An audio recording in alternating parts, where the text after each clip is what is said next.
not-so-friendly reminder that your job hunt doesn't have to be painful.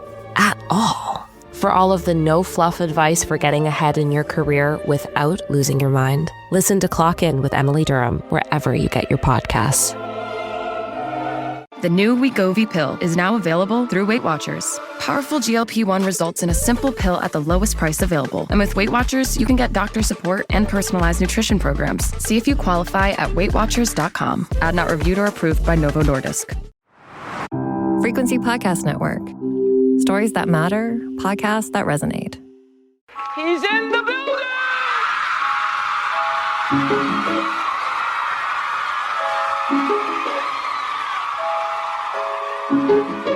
Drink the moment. Drink it. I said empty your mind. Coquettish and coy. Ow. Ow. What? And there's people that are dying. The wickedly talented. More than great. It was historic. Crack is whoa. Oh, good for you. I have to apologize. One of the hottest. Welcome back to The Reheat, a podcast that re-examines the wildest celebrity news and scandals of yesteryear and asks, how would we react to the same events if they transpired today? I'm Sarah Zahagian. And I'm Sadaf Hassan, and this week is another hot off the press, which means before we get into the drama of the week, let's run through a couple quick headlines first. Okay, first up, let's talk Blake Lively's lawsuit against former co-star Justin Baldoni. Yes, the story is still going. A judge dismissed most of her claims this week tied to Justin's on-set conduct during the filming of their movie, 2024's It Ends With Us, and those claims included sexual harassment, defamation, and conspiracy. But this was partly due to a shitty kind of sort of technicality. The judge said Blake was an independent contractor on the movie, not an employee of Justin's, because keep in mind, Justin was also a producer, so it was under his production company. But because of this, she couldn't file a sexual harassment suit the way that would have helped her file these claims, basically. Now, the allegations that he allowed to proceed to trial are breach of contract, retaliation, and aiding and abetting in retaliation, which means the cyber campaign Justin definitely let loose on her. The trial is set for May 18th. We will very much be staying on it, so don't worry, we'll keep you up to date. I know a lot of people have been freaking out on the internet and basically saying, got you, Blake. See, you're wrong again, because the judge threw out the claims. I want us to be very clear. That's not what happened, right, Sarah? No, it's not at all what happened. And you know what? The law is a lot about technicalities, and judges often have to issue decisions that they might not actually agree with because they interpret the law as it exists. I'm curious if she appeals, because if she appeals, if anybody has the power to do that and take this all the way to the Supreme Court, she would. And listen, I don't trust the current Supreme Court to make the right decision here, but independent contractors should have the same recourse. It shouldn't be a more complicated process for them if they've been sexually harassed. So I'm curious if that's the end game, because the lawyer must have said, here's what could happen. I imagine if you pay as much for lawyers Blake Lively did, that her lawyer was smart and must have said, here's what I foresee happening. Here's the decision the judge will likely have to make. But we could appeal and you might have a Supreme Court decision in your name. And I don't know, that's not bad publicity. And also maybe she genuinely cares about this and wants to make a difference. I was wondering that too. Like, surely they must have known. So maybe they have a whole process for it. You're so right. And God knows she's paying for the best lawyers.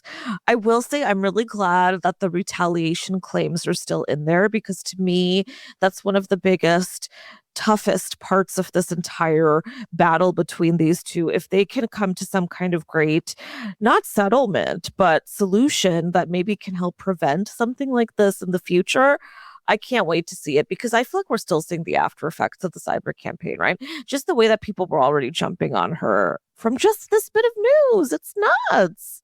Anyway, okay, next up, in K-pop news, we haven't really touched on K-pop at The Reheat, but here we go. Okay, Grammy-nominated band Cat's Eyes Manon, one of the members of the group, it's a girl group, seems to be truly out of the band once and for all after she missed out on a few appearances and fans deeply, deeply panicked.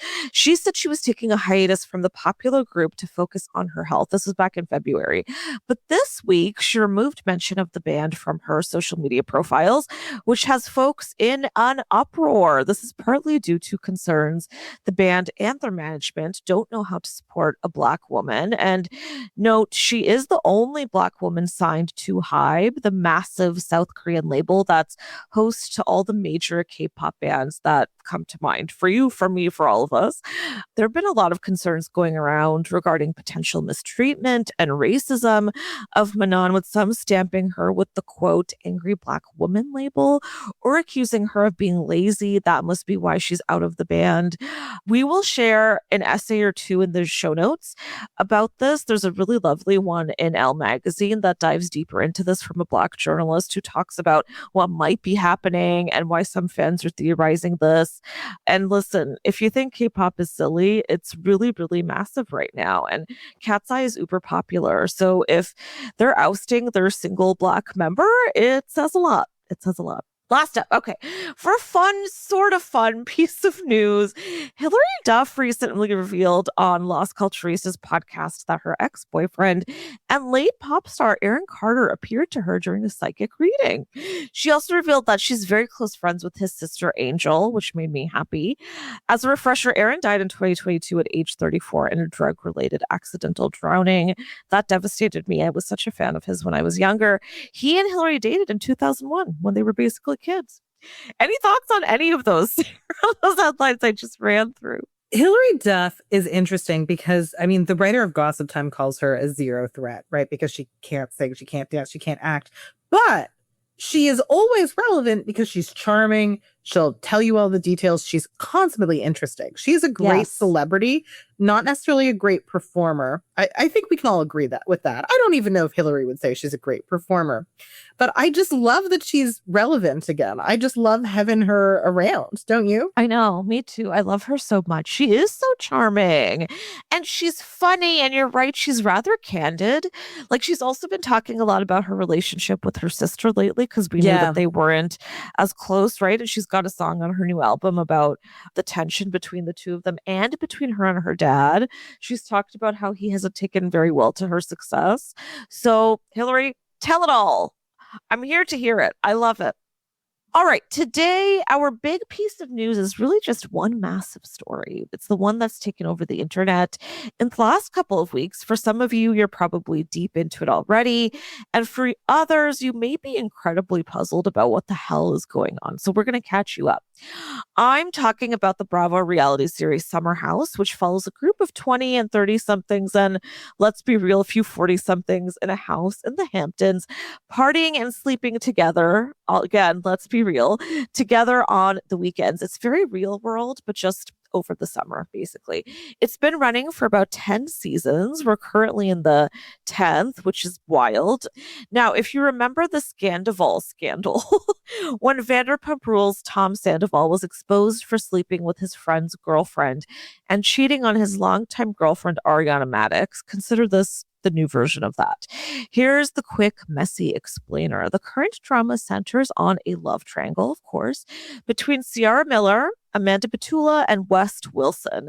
Ciara and West dated in 2023 and had a rocky breakup, with West doing an entire New York Times interview about why he just couldn't commit to her, even after bringing her home to his parents.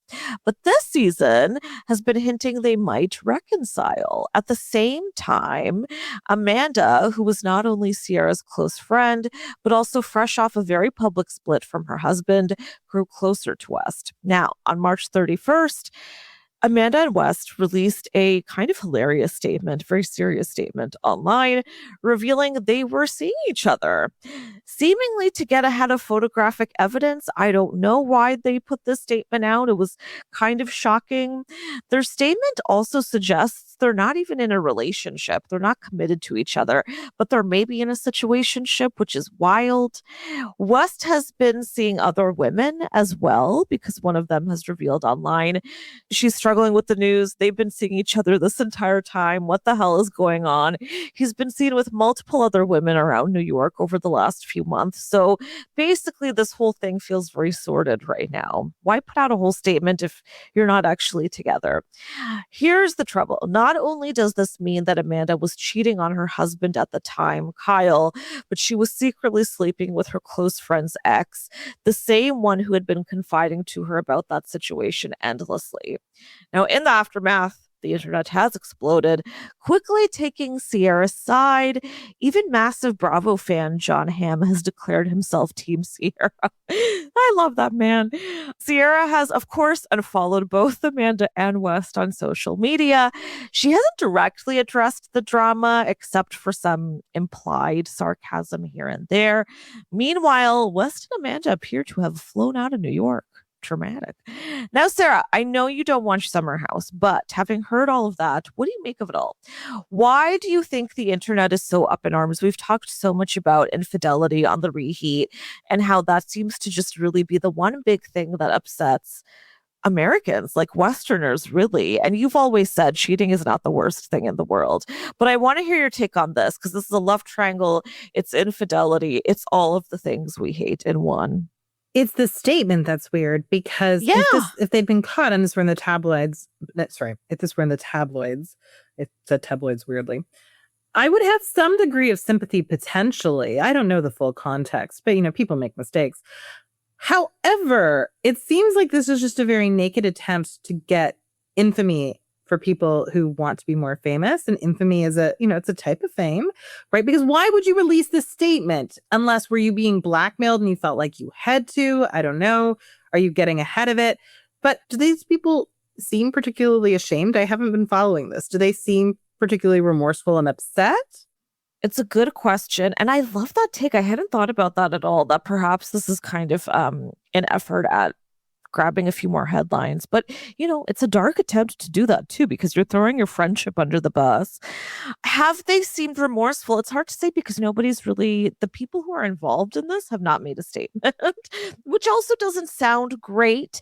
Amanda, people have noticed, has been deleting all photos she has with West online. West has definitely been skirting any commentary. He's always been that kind of guy. He's a big charmer. He's funny, but he's always been a little bit of a fuckboy, in my opinion. He never wants to commit, but he'll make you feel like he does. He'll wine and dine you. He'll take you to that place, and then he'll be like, actually, never mind, I can't do this. So that's also surprising that Amanda's chosen this guy of all people. I'm also confuzzled why they put out a statement, because I think it's going to be really bad for their reputations, particularly Amanda. I don't really get it. I thought maybe she's pregnant, but maybe not, because maybe they would have said that by now. And yeah, I think maybe they were being blackmailed. Maybe somebody had some photo evidence. There's been rumors of that. A lot of fans thought that maybe there was going to be something in an upcoming episode that exposes them. And so they wanted to get out ahead of it, because the season's not done yet. So it's really interesting. Okay, we're going to dig into this a little bit more. But first, we're going to take a quick little break. We will be right back. Don't go away.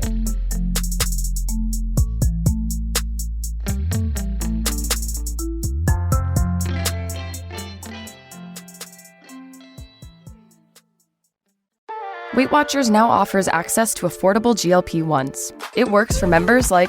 I'm Haley, and I've lost 100 pounds. Weight Watchers has everything I need, from weight loss medications to nutrition support and help with my side effects. It's all in one place. Weight Watchers handles the insurance for you and offers affordable cash pay options. With our program, our members are losing more weight with expert nutrition and side effect support. I'm Mike, and I've lost 135 pounds. Weight Watchers prescribing GLP-1 medications. It's been life-changing. I'm Sharia, and I lost 80 pounds on Weight Watchers. I realized that it would take more than a prescription to lose weight and feel good on a GLP-1. Better results, expert support, lose more weight, make it last. I can't imagine doing a GLP-1 without Weight Watchers. Get started for as low as $25 at weightwatchers.com/new. Medications require eligibility and prescription. Patients on 15 milligrams of tirzepatide had an average of 21% weight loss in a 72-week clinical trial when paired with diet and exercise. First month as low as $25 with a 12-month Med Plus plan. Does not include the cost of GLP-1 medications.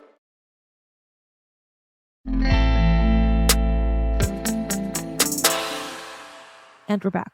Okay, back on the summer house drama of it all. Now, here's what's interesting to me too, and Sarah, I know you're going to have thoughts on this, but what's been really bothering me about all of this is that Amanda's the one getting all of the heat. Now, I know, listen, she did a shitty thing. She broke quote unquote girl code, if you believe in that. I kind of still do. She's lost this great friendship that we've watched for years on the show. It's hard to imagine why she would want to do that. And all for this dumpy guy. She is losing endorsement deals and she's getting more heat than anybody. West, I can't even see getting a fraction of the heat, frankly. Amanda's getting it all from what I'm seeing, to the point that people have even dubbed the scandal Scamanda.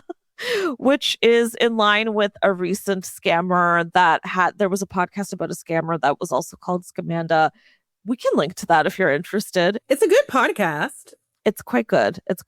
Yeah. So that bothers me that she's the one getting all of the heat. I will say when it was Sandoval, Tom Sandoval did get more of the heat, but I think that was also because he was a bit of a clownish figure. Whereas with West, I guess just because he's charming, people are letting him off the hook. I mean, charm can get you off the hook for lots of things. Hugh Grant, I don't know, for example, is still a beloved icon. If you watch the Murdoch documentary on Netflix. Oh, I love it. He's a talking head and he's portrayed as one of the sort of like morally righteous people who's critiquing the Murdochs and sort of like, you know what, dude, you did so many things. I mean, the first person he had a baby with, he released a statement when she was pregnant, basically being like, this was a fleeting affair. It meant nothing, but she's pregnant, whatever. Like, I guess I'll have to be a dad. And then later, it's kind of funny because he had another child with her intentionally and then got married and had all the children. But we have really let him off the hook just because he's cute and charming. So it can get you a long way. Yeah, I love that comparison because people forget his scandals. And thank you for that because I love that documentary. And if you guys haven't watched it, please do. It's delicious. Yeah, I also laughed at him being a very serious talking head. It's kind of goofy. But you're right, actually, because West, this is such a great comparison. It has a little bit of the Hugh Grant vibe. Again, funny. Yes, he's a charmer, and I think he can talk you out of or talk you into just about anything. I've always been a really big fan of Amanda's. I always really adored her. It's interesting because she's been really open on the show about her struggles with depression and her mental health. And it's very clear she's someone who's always been very, very insecure. She's talked about it. Now, of course, you've got a lot of armchair psychologists coming out of the woodwork being like, well, the most insecure people tend to be the biggest narcissists. And okay, maybe it's tough for me. I'm struggling still to jump over to the she's an evil bitch side because I'm so used to seeing this one version. Okay, so if we're going to do armchair psychology, I actually really hate it, especially when psychologists do this, because to me it's incredibly unethical and I don't think they should be allowed to do this. I really don't think they should be allowed to make psychological assessments in social media because everyone goes with that. And it's like, oh, well, an expert said that. Everyone just believes it. First of all, there are lots of mental illnesses that people who are insecure can have, right? So I'm just going to say that I'm not a psychologist, but for example, people with CPTSD are some of the most insecure people, and they are not narcissists, but they have a really hard time with boundaries and they have a really hard time with asserting themselves. So they can get quite easily into situations like this. They also try to engineer situations where they are left because they're repeating past trauma where they were abandoned as children. So having a situation where both your best friend and this guy will probably abandon you is the exact type of behavior that people with complex PTSD would engage in. Ooh, Sarah, that describes Amanda perfectly.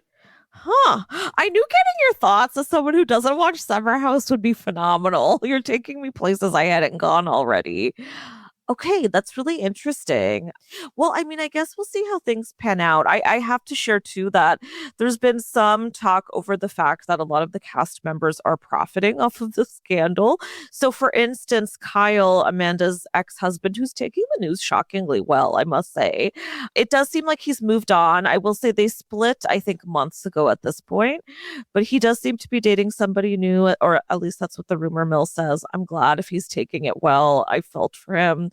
For the side note, he's cheated in the past on Amanda too. So. Yeah, I mean, it doesn't sound like anyone's innocent here. I do think interesting. I mean, of course, the woman is getting scapegoated. This always happens. But I think the discourse that she is a narcissist is particularly interesting because we overuse that word. I think so too. We're calling everyone a narcissist.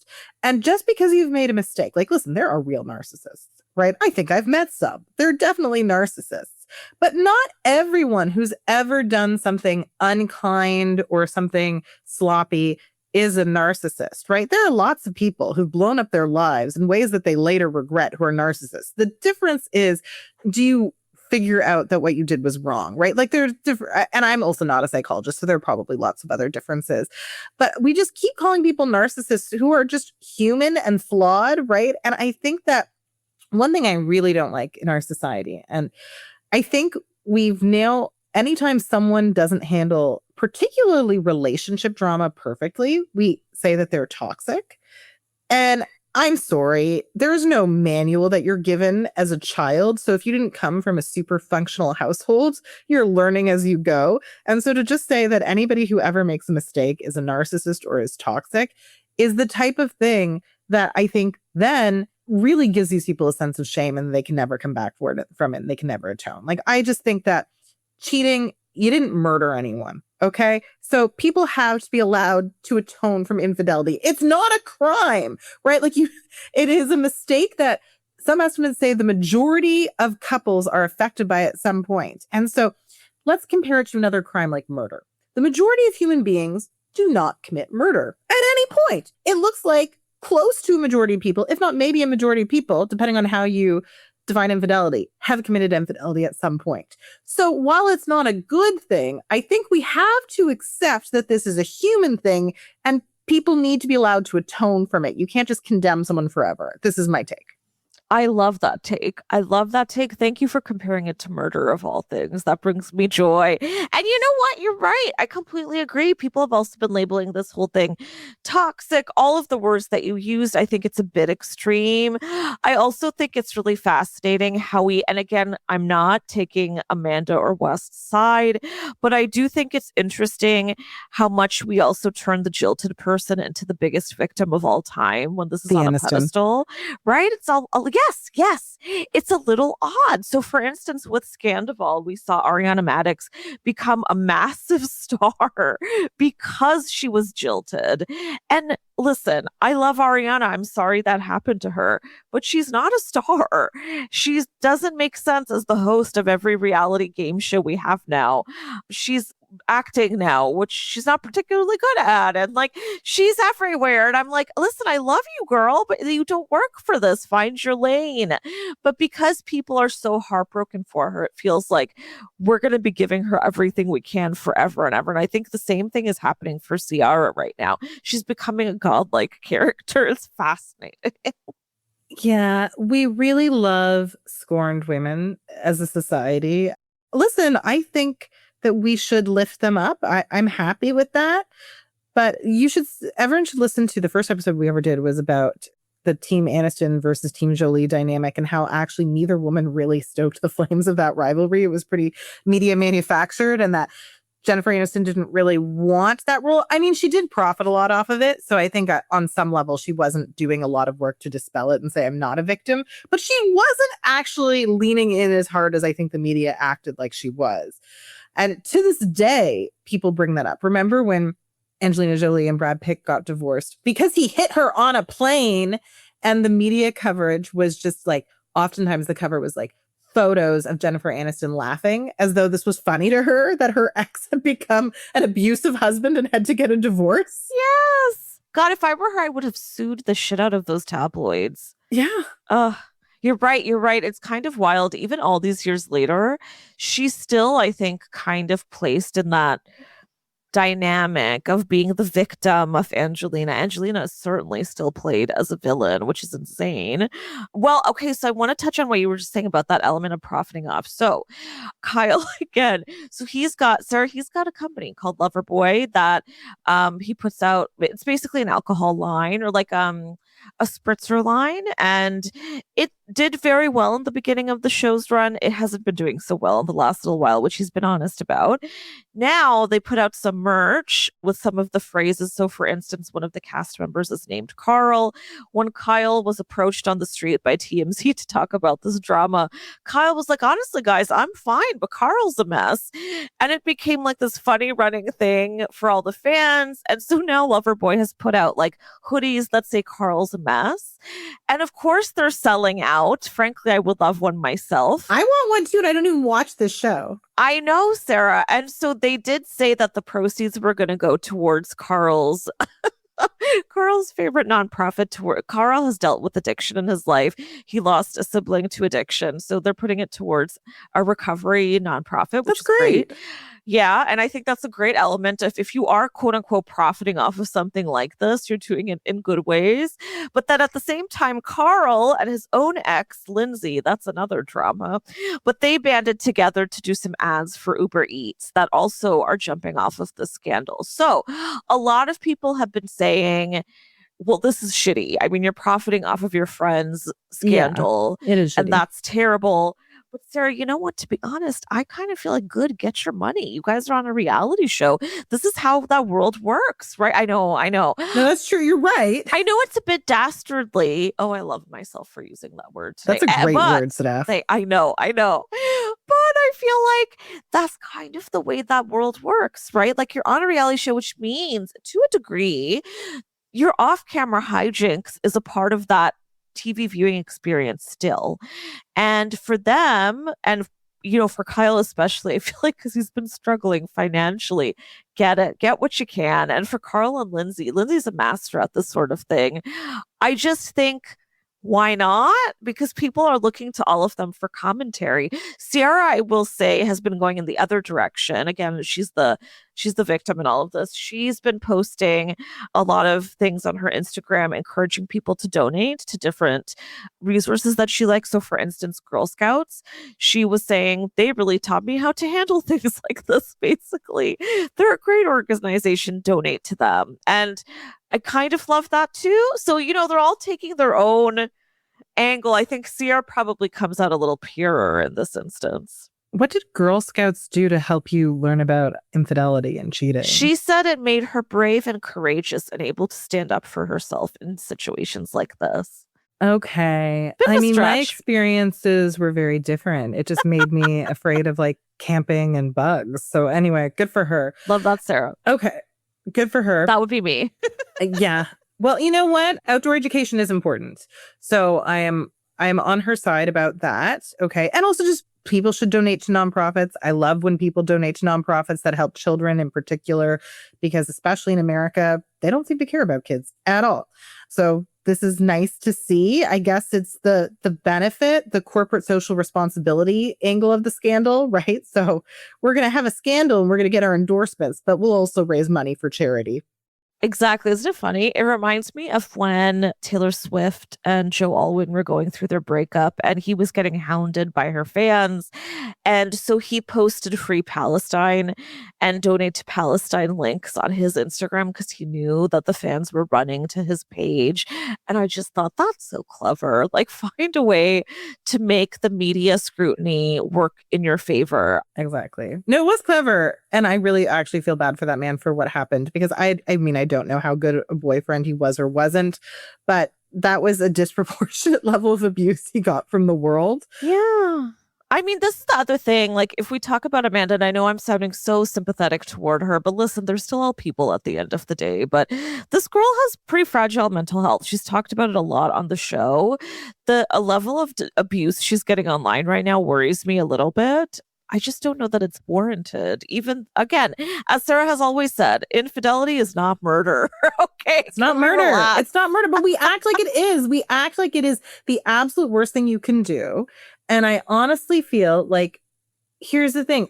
If you actually murder someone, I think that you might have more defenders. You might, honestly, especially depending on who you murder, right? I think you would have more defenders. I think that we are harder on a man. And this is a sad commentary in our society. And I'm not saying this flippantly. We are, in some cases, harder on men who cheat on their wives than who murder their wives. Like, this is not even a joke. Ooh. Oh, Sarah, that's so spot on. God, that's wild, huh? But I think you're absolutely right. How very dark.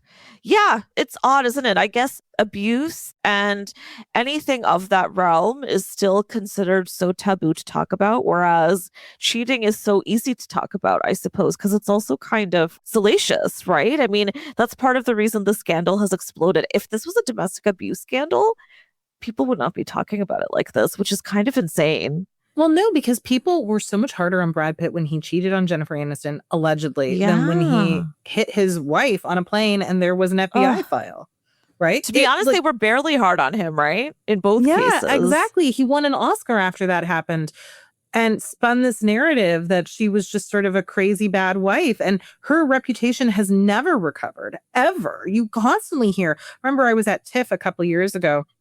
And one fun thing about TIFF is you might be in the line ready to see something and you're standing beside someone fairly powerful, right? I mean, who just an executive who's there and they're talking about their projects. And I was standing beside an executive, I was talking to her and she just said, I brought up Brad Pitt and how it was weird that he was so rehabilitated in media. And she just said, well, Angelina Jolie is crazy. That was her response. Yeah, I know. I do think that is still the running belief by and large, which kills me. The final point I will make to all of this is it's also important to note that Ciara is a Black woman and these other two people are white. And just a few weeks ago, there was an episode of Summer House where Ciara and the other two Black cast members talked about how hard it is to be Black on a largely white reality show, particularly when you are Black and dating white men, which Ciara has done. And I gotta say, that's another thing to reckon with, and her taste in men is horrific. But she was talking about, and I think it's so incredible she shared it, but the pressure of that and having her own community kind of constantly hold her up and put pressure on her and kind of say, you are representing us. Think carefully about who you're dating, why you're dating them, and what that looks like. And they shared that with Amanda and the other cast members. And so to then see this happen, like right after that episode aired, is just doubly brutal. I'm curious if this show, frankly, even has legs after this. I don't know that it will. They're already planning a spin-off called The City, where all of the older characters will kind of be watched as they navigate New York City, which makes more sense because, frankly, you can't be 40 years old and partying and drinking every weekend in the Hamptons. I mean, you could be, but it's getting a little sad to watch it. I support it. It's just tough to watch, Sarah. They don't have the stamina they did before. Yeah. I mean, here's the thing. As somebody who just turned 40, I want to go to the summer house, but not drink all the time. I want to go to the summer house, go to bed at like 10 p.m. at an appropriate hour, sleep until 8. That would be amazing. 10 hours of sleep, go for brunch. You know, maybe I'll learn how to play tennis. I don't know. Yeah. That seems like I don't know how to play tennis. Go to the beach, go for a walk on the beach, journal, all those things. There you go. I would watch that show and it would be very boring, but I would watch that show. It would be like the Golden Bachelor, Golden Summer House. Oh my God. For people in their 40s, not retired people, but people middle-aged. in their 40s. Oh my God. I can't wait to be on a Viking cruise and old. So I'm already there. Ooh, I'll join you. Honestly, that sounds wonderful. I will say, listen, half the cast members are so tired every weekend. They spend the whole time in bed and they do not go out anymore. That is why I say that. Absolutely no shame to the folks in their 40s. I can't even handle a hangover now the way that I used to even 5 years ago. It's brutal. I have to have a 2-day plan for a hangover. So if I think I'm going to be hungover, I have to like clear my schedule. I have to like somehow arrange for my child to stay with her grandparents and things like that. I can't do anything. I can't even go grocery shopping. So. Oh yeah, I can't do anything. I'm prone. I'm laying on the bed. I'm horizontal. Yeah. Well, anyway, thank you so much, Sarah, for listening to this and hearing my screed. This was a wonderful perspective that I got from you that I have not gotten from any other Summer House fan. So thank you for this. I'm speaking out of ignorance, so I'm happy if that was informative.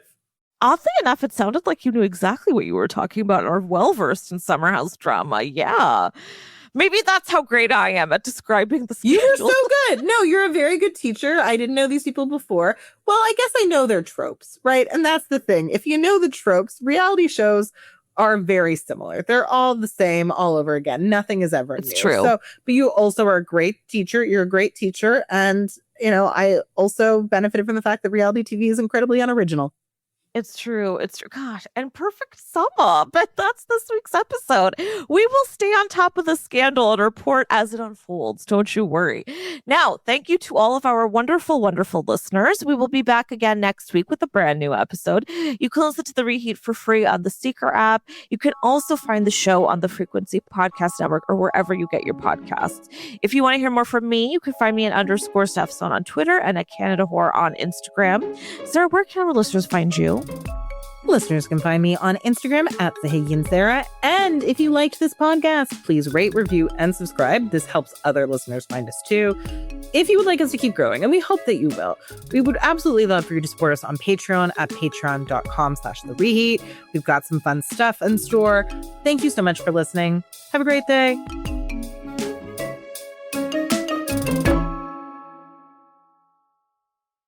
Weight Watchers now offers access to affordable GLP-1s. Weight Watchers has everything I need, from weight loss medications to nutrition support and help with my side effects. With our program, our members are losing more weight with expert nutrition and side effect support. Weight Watchers prescribing GLP-1 medications. It's been life-changing. Better results, expert support, lose more weight, make it last. Get started for as low as $25 at WeightWatchers.com. All medications require eligibility and prescription. First month is low as $25 with a 12-month Med Plus plan. Does not include the cost of GLP-1 medications.